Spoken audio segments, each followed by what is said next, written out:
Well, we know the recording is in progress there, Susan. We're going to name you Susan. So today, man, today is, all the episodes honestly are amazing, but this one is with my fantastic and amazing dad. And there's so many different themes that we get an opportunity to talk about today that I am excited about. Decided to title this one Faith, Fire, Leadership, and Family. All of those things are so extremely important to my dad, who we are going to allow to introduce himself to you, family. So, Dad, why don't you take it away and tell the people who you are? Well, thank you, my dear loving daughter. My name is Johnny Bell, and of course, everybody knows this is my daughter, Dee Devonna Bell. Um, I was born in the city of Seattle, Washington, by George and Bessie Lee Bell. I was raised in that area, grew up in that area, went to school in that area. Basically, I've been in the Seattle, Washington area all my life. And that's just kind of a beginning episode of my life. And I know as we go further into the episode today, my daughter's going to be asking me some questions.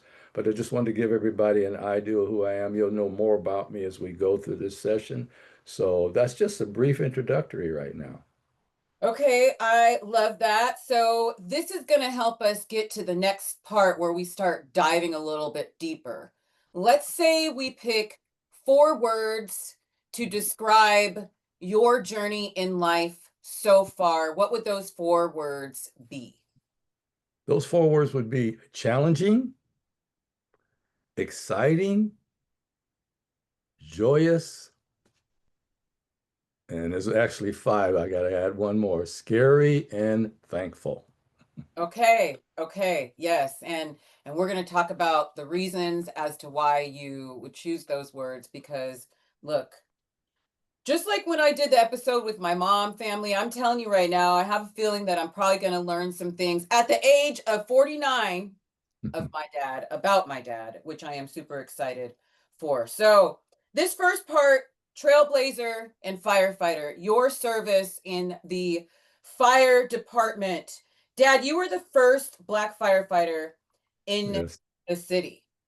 yes. That city of Renton. This is something that I just learned like just a few years ago, honestly. What did that mean to you personally, and what would you say that it meant to the community? Well, when I go back and I think about my career as a firefighter and being the first Black firefighter in an all-white department, um, the one thing that I try, and I've shared this with people, one of the things that's very important when you are the first at something, you had to overcome something to be the first at something. And we're talking about being a Black firefighter in an all-white department.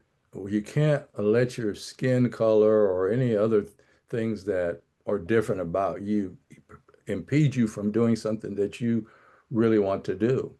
And so I know when I decided to go out into an all-white fire department, people were thinking like, man, you're going to do that? I said, my mind wasn't worrying about, all the things that we hear about, that came against us as Black people. My thing was about, hey, I need a job and I need to support a family. And I'm not going to worry about what anybody else thinks.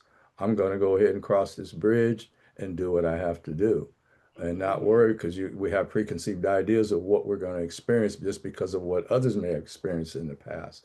And so I thought about, Jackie Robinson being the first, Black Major League Baseball player in 1947, or Doug Williams being the first Black quarterback in 1988 to win the Super Bowl. I said, somebody's got to be the first at something. And Mhm. so I wasn't thinking about being the first. I was just thinking about, you know what, I need a job. This is what I'm going to do, and this is what I'm going to pursue. And so that's what took me on that path to becoming the first Black firefighter in an all-white fire department. That's and at that time, just so that everybody that is watching understands the cities and how they are laid out. We actually were closer to what everybody knows as Seattle, but you ended up working in the city of Renton, which is what, 15, 20 minutes away from Seattle, whereas Seattle is more known for more diverse. Hmm. Yeah, right. So, I mean, for me, that's something that I look up to because in the industry that I have come from, there's not a lot of people that look like how you and I do. What would you say were a couple of the challenges that you faced, when you started there and throughout your career as being a firefighter, and how did you stay grounded when you were dealing with those challenges? Yeah, I think the challenges were, especially when you look at it from a community perspective, why didn't somebody ever go after this or pursue this? Now, that wasn't my thinking at the time, but I was like, am I qualified? Of course you're qualified. It's not about whether you're qualified, it's how you think about yourself. And so I wasn't going to allow myself to get this mindset to thinking that just because it hasn't been done, that I couldn't do it. I never try to make myself better or compare myself to anyone else. I figured this was an opportunity for me to go and, some of the challenges that you sometimes face in a situation like that is what are they going to think? And I actually remember talking to one of the firefighters once I got in there, and he said, Johnny, I just wanted to share with you, before you came, we were all asked, what do we think about the first black firefighter coming into an all-white fire department? And I actually believe him because I actually became good friends with him. He says, "Hey, we don't care who it is, as long as they want to come here and work and do a good job, work hard. We don't care about what color their skin is or what ethnic group they're from." And so, but I did meet one challenge that I remember because it was one of the guys that was trying to get into the fire service along with me. It was actually four of the guys, and unfortunately, he did not make it. And I had heard, I didn't hear from him, but I heard that I took his job, which Really? in my mind, I'm like, I took your job. I mean, how did I take your job? I went in there and I qualified to get this job. I haven't taken anybody's job. The positions were open for anybody and everybody. And so I went for it. Mm, And based on their qualifications and standards, I got that position. So I had to work through that process because I'm like, are other guys thinking that too? But then I found out that wasn't the case. That was yeah. probably the biggest thing I had to overcome. Yeah, it's unfortunate when I describe that as being narrow-minded because it has absolutely nothing to do with the fact that you didn't make yourself come out the color that you are, and that person didn't make themselves come out the color that they are. Mhm. The skills set that you have and the skill set that they have, I mean, obviously you did what you needed to do to Yeah, become the fourth individual or one of the four people that were, started in the fire service. And yeah, maybe that individual learned over time that it has nothing to do with the color of your skin, and that's what we hope for, right? That is what we absolutely, hope for. absolutely. Um, there are so many demands. Me as a young girl, I mean, I can remember some things as I started to get older, and one of those things was your schedule and like working a full 24 hours, sometimes working 48 hours in a row and only having 24 hours off to try to get as much rest as possible. That's just one of the demands. How would you say the balance, how did you balance the demands of such a very physical and mentally challenging job or career with being a dad and being a husband to mom? Well, what really helped me is, I guess, is how I grew up and how I witnessed my family, some of my family members, how they, what jobs, all the people in my family I know worked very hard and had to balance their life with their careers or their work and family and all of that. And we were always, a close-knit family. Um, But I know with the firefighter service career, I knew this before going in that, I was going to be working like overnight because that was a part of the interview process. What is it going to be like? How are you going to be able to handle it with your wife? Matter of fact, they weren't doing it then, but they were interviewing if the guy was married, they're interviewing the wives and asking them questions. So your spouse could have had a lot to do with whether you were going to become a firefighter, whether you were qualified or not, because they want them to know this job is not going to be like your 9 to 5. This guy or a person is going to be here for 24 hours at a time, sometimes 48 hours. And if you have a family, of course, the wife and kids, when you guys came along, I had to like, okay, I got to make sure they understand that, hey, I'm going to be gone for a 24-hour period or a 48-hour period. And so when I do have my off days, how am I planning it? Or I'm making sure that I'm incorporating them into my life and the different things that they're going to be doing. And so I had to really focus on doing that. And then I wanted to do other things too. I played sports and got involved in things like that when I was off duty. So it was a constant balancing act to make sure I wasn't pouring so much or even into my career or into other things other than my family. And if I was, I wanted to make sure that I heard about it. And Mm. I have to say that there wasn't many times that my wife, I can't remember saying, there were a couple of times when she said, "You gonna go to that game?" And I'm like, "Yeah, I'm gonna go." But it wasn't like a constant thing. So I had to work on making sure that I was balancing my life with her, and then, of course, when you and Serena came along, balancing my life with you, because you guys, outside of God, my wife and my daughters are the most important people in my life. And Mhm. I need to have a job to earn a living to help provide for you guys. And so that was a constant thing throughout my career. But I felt like I had all the support from, of course, from your mom, my wife Dot, and from you guys when you guys came along. So it never was something that never stopped. But I was getting better at it, especially as you guys started to grow older.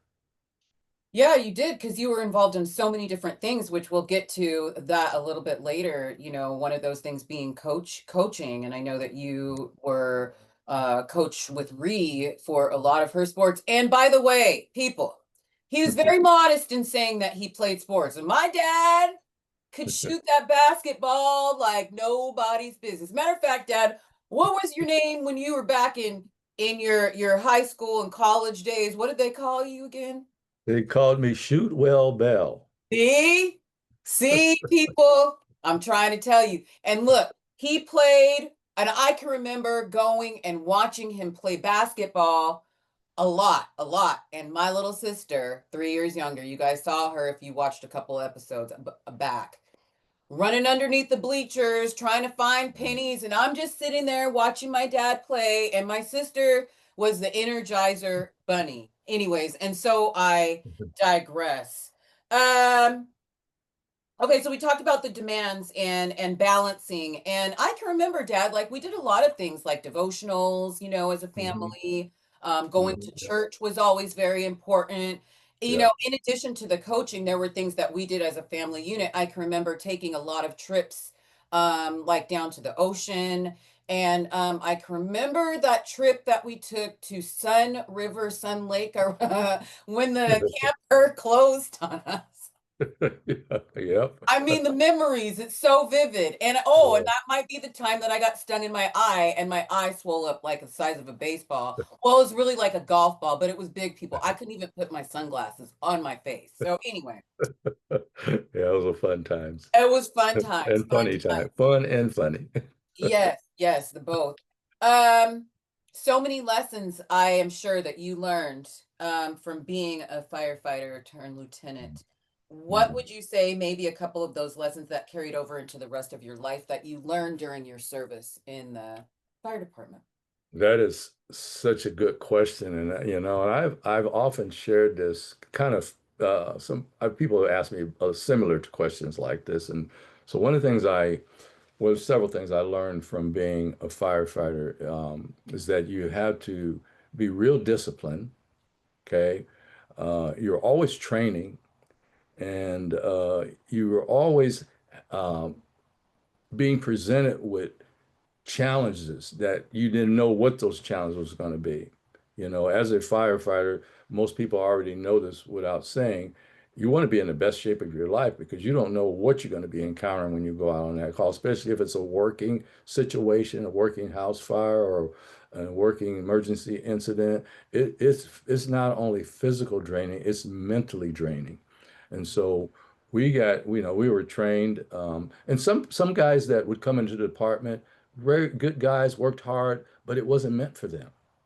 You know, the alarm goes off and they go, oh, and you're waking up in the middle of the night. And that was very stressful for some guys. So as I advanced in my career, I met some of those guys and I actually and supervised. And I says, hey guys, it's okay if you don't feel like this for you.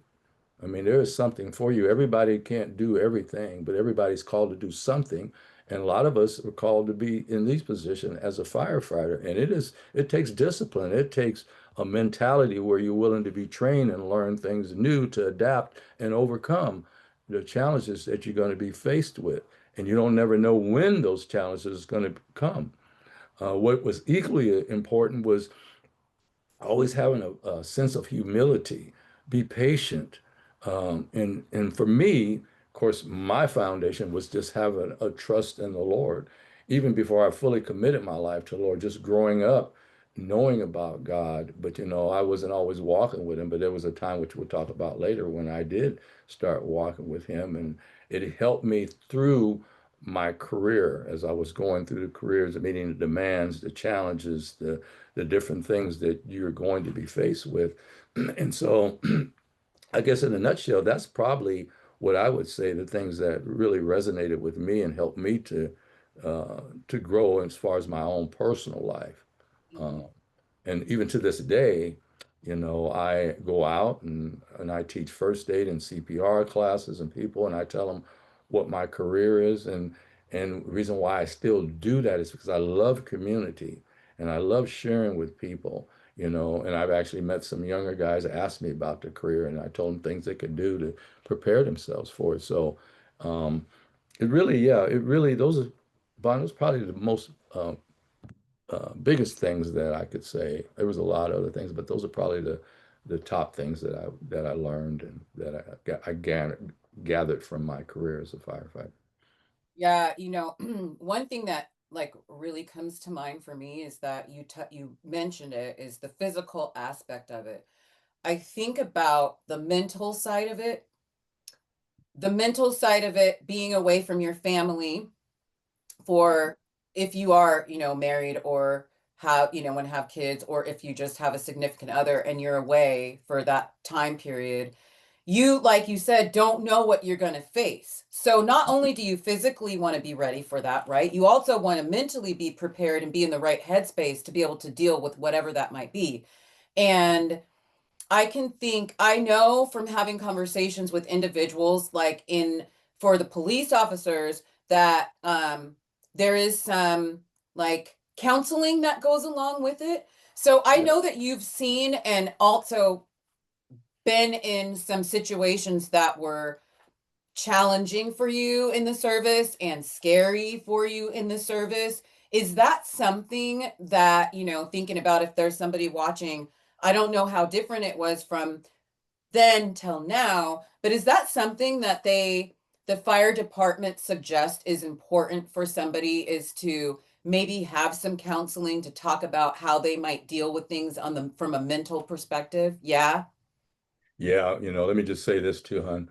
Um, there are times when we had situations. I know early in my career, it wasn't a fire, but it was a really bad automobile accident, and it brings back these memories as I think about it.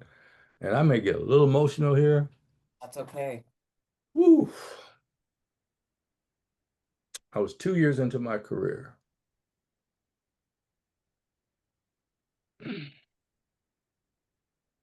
And we got called for, I don't know why this emotions hit me all of a sudden here. That's Um, we got called for a call down on Maple Valley Highway by the golf course. At that time, they had a train trestle that went across the 167 there, and 169, I should say. And It was a car versus a backhoe. Mm, Car versus a backhoe. Was a backhoe being, how does a backhoe drive down the street? Well, it was yeah. a backhoe that was set it on a flatbed truck. And so these four young people in their car, just, driving normally, just doing what young people do, were coming one way, and this guy was coming the other way with a flatbed truck with a backhoe that was higher than the trestle. Mm. Not knowing that, they met there almost simultaneously, and that backhoe hit that trestle, and that backhoe, the shovel on it swung around, and it shaved off the top of that car where those four people were in. Oh my goodness. And unfortunately, those four people were killed instantly. Oh And my. so when we got on the call, my officer got out and he went and looked at everything and he says, guys, you need to be ready for what you're getting ready to see. Mm, mm, So we walked up to the car and I looked into that car and I'm like, oh my gosh, I could not believe what those human bodies, how a couple of them you wouldn't even be able to know what they mm. look. I mean, I can't even really describe it. It was horrific. Yeah. And so there was not anything we can do to help them. Yeah. And so we got back to the station and we're all sitting there around the table. I mean, I've been there for 2 years now and I never saw anything like that. And Hmm. I was contemplating, I want to do this for the rest of my career. Oh wow. It hit me hard. And we all talked, and that was a good thing. Yeah. And so, officer was leading, hey guys, just go ahead and share what's going on with you. Because this doesn't happen every day, Mhm. but unfortunately it happened that day. Um, and so we talked and that was good because we didn't really have anything in place at that time for when you go out and you experience these types of situations. So my officer, who was a retired military guy, of course he had seen stuff, and so I was so glad that he had us sit down and talk about it, Yeah. and that helped me because Mm. I really don't know if I would have made it. Yeah. Uh, because Devonna, I think you were just like one at Baby. that. It was in 77 because it was 2 years into my career. So you were right around one or something like that. And I think I told your mom about it when I got home. But thanks for that. Thanks for us to be able to talk and sit around the table, which we did often as firefighters. We sit around and we talk about it. Of course, we laugh and have fun and stuff when we're not on calls and training. But that was one of those calls and it really helped me to process it and helped me to carry me through the remainder of my career. And I saw other things, of course, in my 30-something year career, but that was probably one of the most horrific fatality accident that I had ever seen. And I don't think I ever seen. I saw the fatalities, but nothing like that for the rest of my career. So I was Yeah, very, that's, oh my goodness. Yeah, that's very that's heavy. So there are so many similarities, and they say a girl uh looks for similarities in their potential partner that they have in their dad. And I believe that 100%. Although you and Blake are quite different, you have some similarities in the fact that he was a Marine. I mean, I'm mhm. sorry, he is a Marine. Once Marine, Yeah, always Marine. Don't get it twisted, girl. that's right. Um, and then being the fire service and being a fire lieutenant and the things that you see that you can't unsee. Mm, And you only have that select group of individuals that are on the line with you that can fully understand and comprehend what it is that you have to face on a day-to-day basis. And that's some of the conversations I've had with Blake because I said to him, like, coming back into civilian life after seeing those types of things, because he won't be phased by stuff and I am like, oh my gosh, I can't believe that I just saw that. And he's like, it's like not a big deal to him. But I yeah. think that's good, definitely the balance that we just like you and mom. So guys Yep. balance each other out quite nicely. This is such a good topic. I'm gonna do this really quick. Starting again.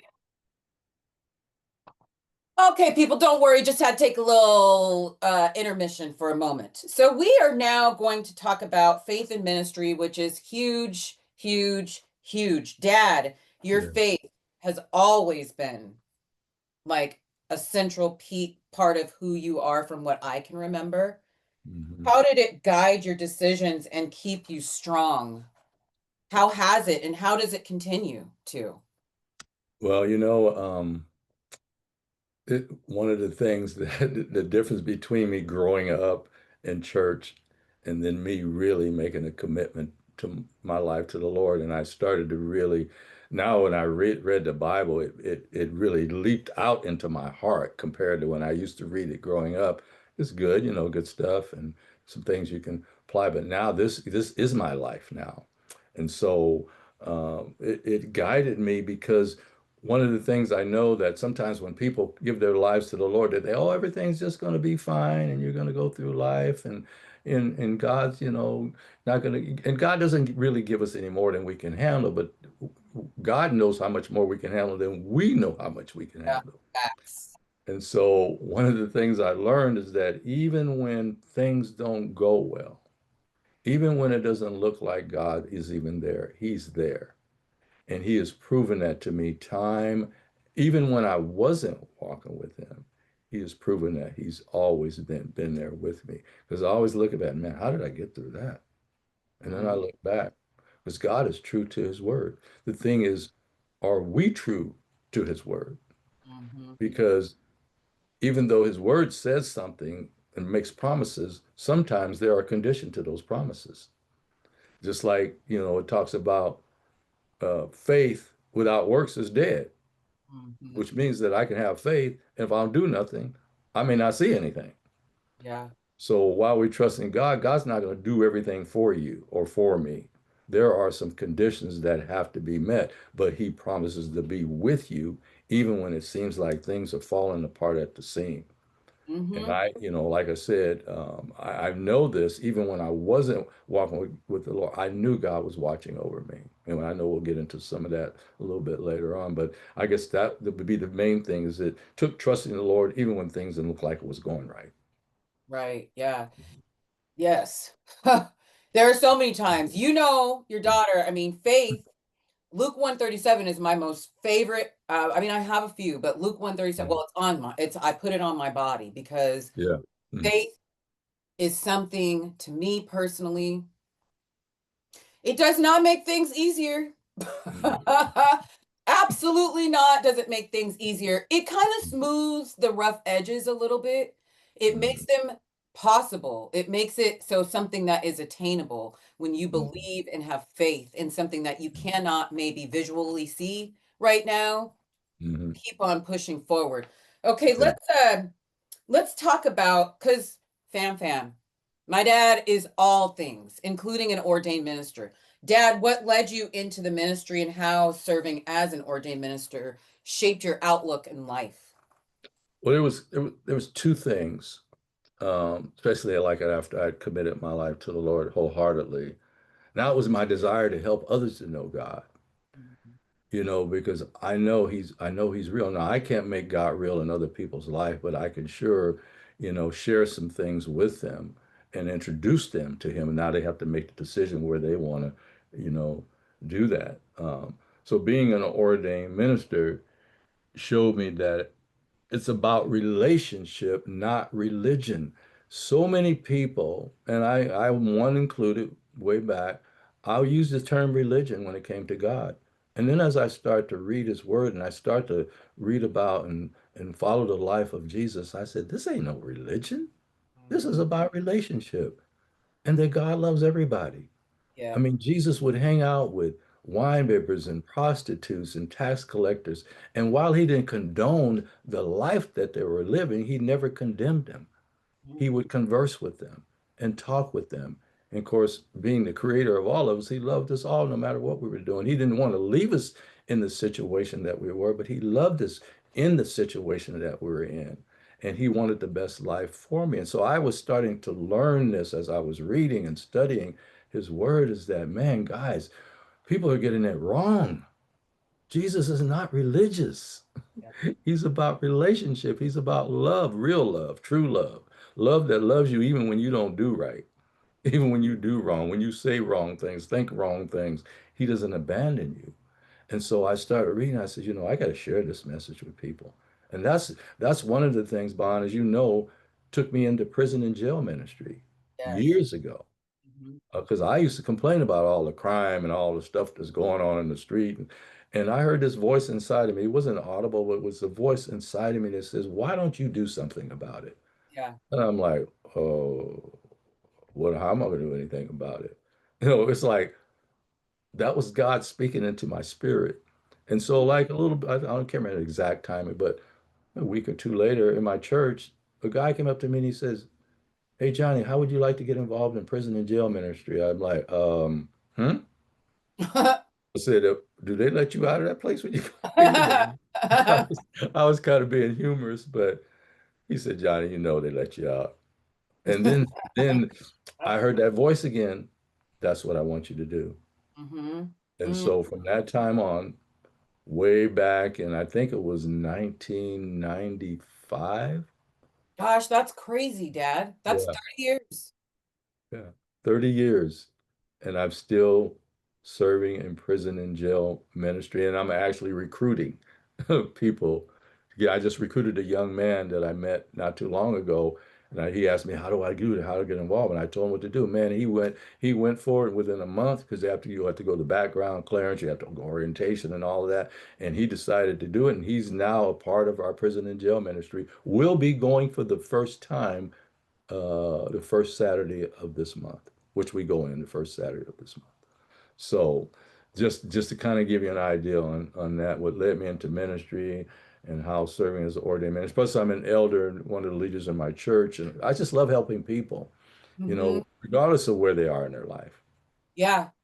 And that's why I can go into these prisons. I don't ask the guys what they did. Yeah. I'm not condoning what they've done to put themselves in there, but I'm saying, there's still hope, even though you've done that. And if you look throughout the Bible, there are people that went to prison that served God, and man, you can only imagine what it would be like being in there without Him. And so that's kind of, honey, that's kind of in a nutshell, you know. But led me to ministry and how serving as an ordained minister has helped shape my outlook. I could think of a few ways or thoughts that I have in my head how being a servant leader for you, like in practice. I can think of some things that you do that I know of. Like for instance, going down to the city hall in the city that we live in, like almost every Saturday, whether you have people joining you or not, Mhm. and praying for the community, for the people that work in the community, for the people that live in the community. I mean, Dad, this is something that you've been doing for a long time. And let me just say this. I'm going to turn my head to this. People, he does it out of the kindness of his heart and because he wants to make a positive impact because it's something that he can do. Because there's a lot Mhm. of stuff that we have zero control over, right? But we have control over ourselves. Yeah. So you want to spread the word of God and you want to pray for our community to be good, all of these things. And there's not a lot of people out there that would just say, "Hey, you know what? I'm going to start doing this." And not Mhm. expecting anything in return. I mean, there probably is a lot of people, but for me with my two eyes, I don't see like it's not like you have like 500 people down there with you. And I No. know that it's Right, right. important. That does is not even important to you. You don't even care Mhm. about that, Dad. You don't No. even care about that. The most important thing to you is just that you're going down there, you're praying, and you want to see positive. You want to see people bring the give their self to God, their life to God, and you want to help people because you do believe honestly that people can change. Yeah. Everybody in their lifetime at one point or another makes a mistake, Yes, we do. Yes, we have. you know? And I know you and Mom raised me and Ree to not be judgmental.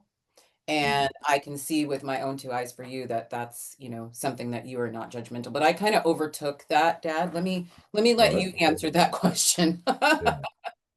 No, you're right on, and I won't take um I have a very good friend and his name is Raynard Sands, pastor.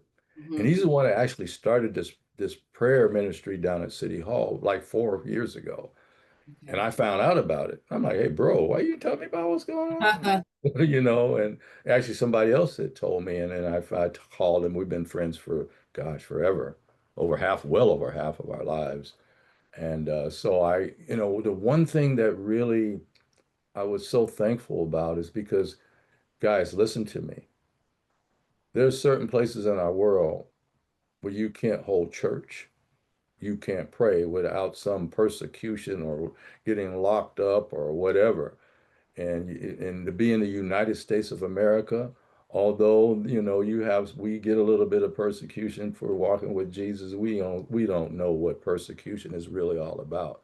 We have a mayor in our city and a police chief that know the Lord and gave us the opportunity. Matter of fact, the mayor shared with me when that started. There was a group of people that came down there, and she thought they was coming down there to protest about something. And she's just like, she's kind of new in this role. And she said, I was a little nervous. And then she found out they were coming to get permission to come down and pray in front of City Hall. And she Mm. couldn't believe it. Mm. So, like I said, this was like 4 years ago. And Raynard Sands, Pastor Raynard Sands, was the head person in that. And if you know Raynard, my daughter knows him. He's Yes, one of I the do. most humblest, kindest men you would ever want to meet. But yet Yeah. he's very strong. He's very strong in his faith. He's very strong in his belief in Jesus. Matter of fact, he calls his ministry Be Like Jesus Ministries. Yes. Yes. And so he's one of the ones that, initiated that. And so, when he's not there, he'll call me up, hey, Johnny, are you going to be coming to prison ministry or coming to prayer? I want you to lead that or whatever. And there are times I have, and of course, I haven't been able to go every Saturday. Of course, I probably have many of them, like my daughter was saying. But I'm just very thankful that that door got opened up. Now, I'll say this. The Bible says God opens up a door that no man can shut and shuts a door that no man can open. So, but if we don't knock on that door, sometimes nothing's going to happen. And I'm Yep. thankful that Reynard knocked on that door. And so now we have this, at least at this point in time, while she's still mayor, we can go down and pray anytime we want Mhm. and not have to be concerned about anything. Matter of fact, we see people walking down the street. You want to come over? You can come over and join us. So we're not, anybody. It's like my daughter says, this is about community. Yeah. Isn't it about getting a name or recognition or anything like that? And I do social media. I go on there and share, hey, anybody want to come down and join us for prayer? You're more than welcome. Doesn't matter what church you go to. You're a person in this community. Come on down and join us. Mhm. We just want to make sure people, this isn't about no religious stuff. This is just about praying for our community and, for the best, because there's many of us know our world isn't getting any better. Let's just really admit it. Oh There's my. things that are going on, not we know things are going on in some of these other countries, but some things are going on in the United States. United States is not really, I call United States of America. I call it the divided states of America. Just Unfortunately. because people are just going to be people, and I don't condemn them, I judge because I know we all have our faults, but that's the goal is to bring a unity, unite one and let people know we don't care what your background is, we don't care what you did, we just don't want you to be a part of the problem. Help us be part of the solution and come on and Yeah. pray with us. That's really but what it is, hon. That's really Mhm. what it is. Mhm. Yeah, we touched on it earlier. It's like you being a fire lieutenant, Blake being in the Marines. It's like when you're there on the lines, you don't care about how the person looks. This could very well take and transplant it and put it into this same scenario. When you Yeah, are there and you are with like-minded people, you look to your left and you look to your right. You don't care if that person is yeah, the same race, nationality as you. yeah, You're just there because you are looking to achieve the same thing, bring more people together, be there for the community, pray for safety and all of these things, yeah, and for the people that are a part of the community. And to me, that is a beautiful thing. And yeah. so, people, you're watching Mhm. Saturdays, City Hall, Kent, and it's at what time is it, Dad? 11? Starts at 11. We just go for an hour. You can stay longer if you want. We talk afterwards sometimes, but it's up to you. Even if you don't stay the hour, Yes. if you can come for 15, 20 minutes, that's fine too. Mhm. It's just up to you. No Because playbook there. No playbook there. It's just real people wanting to make a good positive impact in the way that you're doing it. Is there a scripture or principle that you have leaned on the most through your difficult times? oh, yes. Matter of fact, there's two. Okay. And I've got these committed to memory. Okay. So, because I have to use them often. So, Proverbs 3, 5, and 6 says, trust in the Lord with all of your heart. Lean not to your own understanding, but all your ways acknowledge him, and he will direct your path. Hmm. So, you have to stop and think about that as you read that. You have to stop. Trust in the Lord with all of your heart, not part of it, Hmm. all of your heart. And don't lean to your own understanding when things ain't going right, but acknowledge him in all of your ways, and he will direct your path. Now, I only say that because I'm still working on that. Folks, let me tell you, I've been in ministry for years, but I'm still working on that. So, but see, the thing about God is we're always a work in progress. I don't care if you just started your walk, you've been in the middle of your walk, you're at the end of your walk. We're all a work in progress, but you do have to surrender your whole heart. Hmm. Can't just do part of it. I'll give you this, God, but I can't. No, no, you can't touch that part. Yeah. Well, then, okay, then, and God still loves you. But like I said, sometimes there's conditions that you and I have to meet if you want that promise to fulfill you, to be a part of your life. The Yeah. second scripture was Philippians 4, 6. Be anxious for nothing. Don't worry about nothing, but by prayer, okay, in supplication, which means I'm open myself to God. Mm. With thanksgiving. The one thing that I learned about prayer, I said, oh God, I need this. God, I need that. Oh Lord, just can you? And God's good, God's faithful. But then I learned to say, before I even start asking for God anything in my prayer life now, I said, thank you, God, for what I have. I thank you for my wonderful wife. Thank you for my daughters. I thank you for my grandchildren. I thank you, God, for who you are. I just begin with being thankful, you Hmm. know. And sometimes that may be just that thing I do. And then, Yep. other times, of course, because it says, be anxious for nothing by prayer and petition with thanksgiving to let your requests, see, it says thanksgiving first, and then let your requests be made known unto God. And now he says, the peace of God, which surpasses all understanding, will guard your heart and your mind in Christ Jesus. And Hmm. so those are the two scriptures that I have committed to memory. I've committed to heart because I need them. Yeah. No. And I need them. no, the both of them amazing. The second one, see, I told you guys I was going to learn something new. Now, Dad, I know you've told me this before, but the anxious Yeah. one, because you Mhm. know your daughter, I Yes. deal with anxiety. Yes, I I'm know how. not, God, guess what, guys? This is called unapologetically D for a reason, right, Dad? It's because That's I right, don't think honey. sugarcoating anything. I learned that from my mom. Yeah. I'm actually, Dad, my dad doesn't really sugarcoat anything either. I think I might have said that in like one of my episodes. Yeah.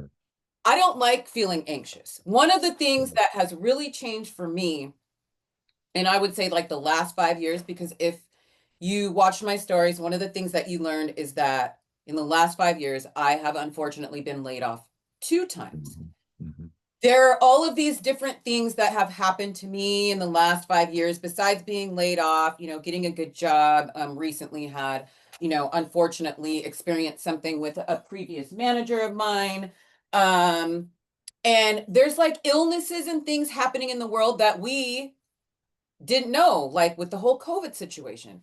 I can't live my life being in fear. And there's the crime rates are up and there's all these things, right? If I Yeah. live my life in fear and I don't have that relationship with God, and like you said before, every day I wake up, I say thank you Yeah. because you are not guaranteed even the next second, even No. the next millisecond.